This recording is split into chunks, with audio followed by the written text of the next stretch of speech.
Gostaram? Assim como Lemar, existe uma lei aqui no Brasil também há. Nós temos uma lei, a 13.460 de 2017, que fala dos direitos do usuário do serviço público na administração pública. E essa lei, ela trata de ouvidoria, de comunicação, ouvidoria é comunicação, né? E de como a gente deve se portar, né? E uma série de recomendações sobre os serviços públicos. Fala, por exemplo, sobre a carta de serviços, que é uma comunicação com a população, né? O que é a carta de serviço? Quais são os serviços que eu presto para você? Qual é o menu de opções que você tem quando você se dirige a mim como órgão público, né? E quais são os serviços? Isso está tudo lá nessa lei. E a lei está aqui, né? Para você, aqui no nosso Moodle, para você ler, mas não está aí à toa. Agora vem um grande desafio dessa semana. Estava pensando que ia ser fácil. Na verdade, não é que é difícil, é algo que é novo, provavelmente, para você, porque o desafio agora é você pegar uma lei e transformar essa lei em linguagem simples. Então, o desafio é você pensar que você está pegando essa lei e comunicando com o cidadão, principalmente no que toca às questões dos direitos do cidadão.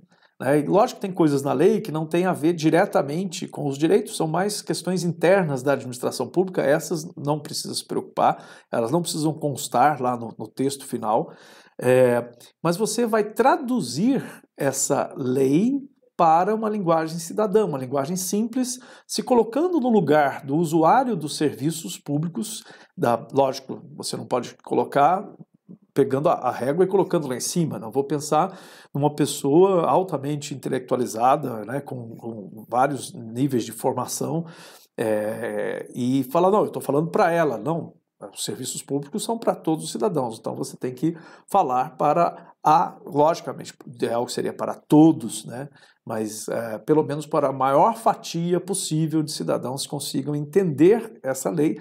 E esse processo vai ser feito através de um wiki. E aí é que vem o grande desafio.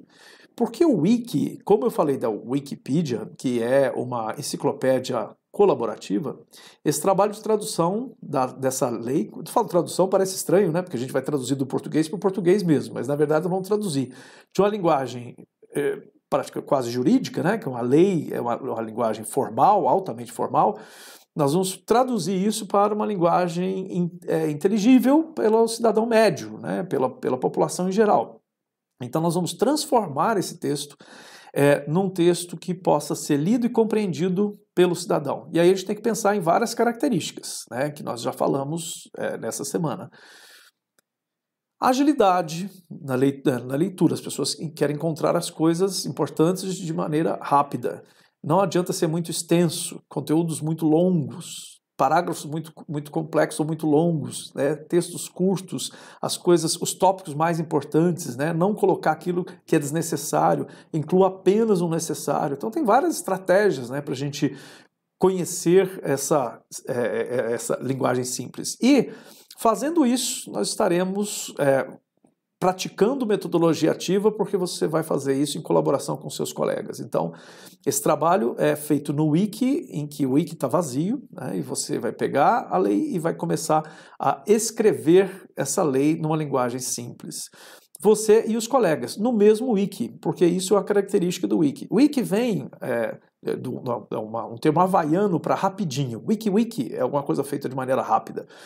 E a Wiki, por isso vem o nome de Wikipédia, seria a enciclopédia rápida, porque ela se atualiza rapidamente, porque ela é atualizada por todo mundo pode contribuir. Então você pode pegar um texto do Wiki e acrescentar um parágrafo a mais. Eu posso alterar um parágrafo que foi escrito por outra pessoa, posso excluir um parágrafo ou um texto, né? Eu posso fazer várias inclusões, exclusões e alterações no texto que está lá no Wiki. E tudo fica registrado, todas as alterações, lógico, o texto final não aparece, mas todas as interações que acontecem no Wiki, elas ficam registradas, quem fez, quando fez, né, e que alteração foi feita. Então, o Wiki, ele permite que você construa textos colaborativos.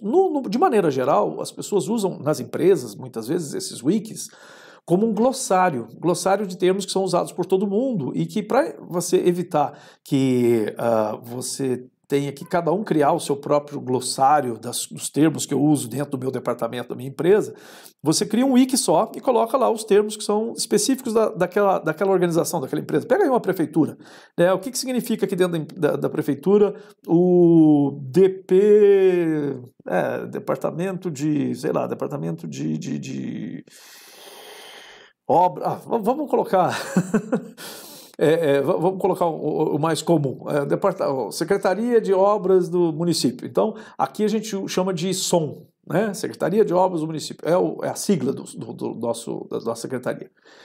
Então, essa sigla, ela é comum para as pessoas que já estão lá dentro. Quem chega novo na prefeitura vai ter uma dificuldade de entender, porque cada uma coloca a sigla que quer nos órgãos, isso serve para qualquer empresa, né? Então, eu posso criar um wiki onde eu coloco essas siglas, né, que são comuns para o nosso ambiente, mas são comuns para a gente de fora. Porque quando chega alguém novo, essa pessoa pode... eu não sei o que... Alguém mandou procurar um documento que está lá no SOM. Onde é o SOM?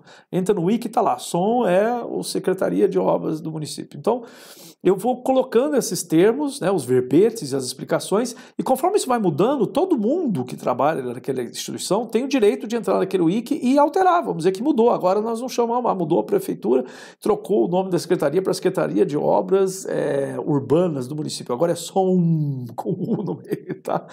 Uma ideia que me surgiu aqui agora. E aí qualquer pessoa pode entrar no wiki lá e mudar, agora não é mais SOM, é SOM. E aí vai lá, muda isso no wiki, fica disponível para todo mundo que for consultar daqui para frente, vai pegar a nova versão daquele verbete, né, que agora foi modificado. Mas fica o registro, que era antes, quem que mudou, que data que foi feita a mudança, esse registro fica todo no wiki. Então, é uma ferramenta muito útil em geral para várias finalidades, mas nós vamos utilizar essa ferramenta para construir colaborativamente um texto cidadão, explicando para o cidadão médio, comum, o que é o direito de usuário dele dos serviços públicos e o que traz essa lei de direitos dos usuários dos serviços públicos da administração pública, de maneira que ele compreenda, que ele provavelmente, se você mandasse o link dessa lei para ele ler, ele provavelmente nem leria, e se lesse, teria pouca possibilidade de compreender do que trata a lei. Então, de maneira concisa, lógico, você não precisa criar um texto do tamanho da lei, mas exatamente pensando nisso, o que é importante nela, né, vamos fazer uma curadoria para ver o que é importante do ponto de vista do cidadão. Pense nisso, você não está escrevendo para você, nem para o seu colega, nem para o seu chefe, né, e você está escrevendo para o cidadão. E é ele, do ponto de vista dele, quando você senta, calça as sandálias dele, é que você vai olhar para o texto que as pessoas estão escrevendo colaborativamente. Então, essa é a atividade, uma semana. E existe um fórum para vocês discutirem essas estratégias, né? Eu penso assim, eu acho assado, e aí vocês podem criar tópicos. A organização é feita por vocês mesmos. Eu não vou dar nenhuma sugestão de como deve ser essa organização, até porque nós estamos falando de metodologias ativas, e metodologias ativas são grupos autogeridos. Vocês, como grupos, têm que se gerir, né, e organizar o seu trabalho, organizar as suas atividades e aprender a fazer isso online, à distância. Então aí está o grande desafio dessa semana, que como eu falei lá no começo, a primeira semana era light, agora chegou a hora de trabalhar de maneira muito mais dedicada, organizada, planejada, colaborativa, que são todas características autônomas, né? Que são todas características das metodologias ativas que nós falamos na segunda e nessa semana também. Também está disponível, né, o último capítulo do livro do Daniel Mill, que é só uma leitura para a gente complementar aquilo que já tinha sido falado na semana passada, que é sobre a descrição de algumas daquelas metodologias, né, de aprendizado baseado em problemas, de tudo isso que a gente está falando aqui, né, sobre autonomia, cooperação, colaboração, desafios, aprendizado significativo, né? E aí, como nós estamos falando de um grupo que tem grande parte das pessoas com experiência na administração pública, isso você vai trazer né, todo esse conhecimento que você tem, toda essa experiência que você tem de problemas e de soluções dentro da área de comunicação na administração pública, trazer isso para essa discussão, que eu tenho certeza que vai ser muito rica e que vai ter um resultado muito bom no final. Conto com isso e quero ver lá como é que vai ficar esse texto lá no final. Escreva para sua avó, tá bom?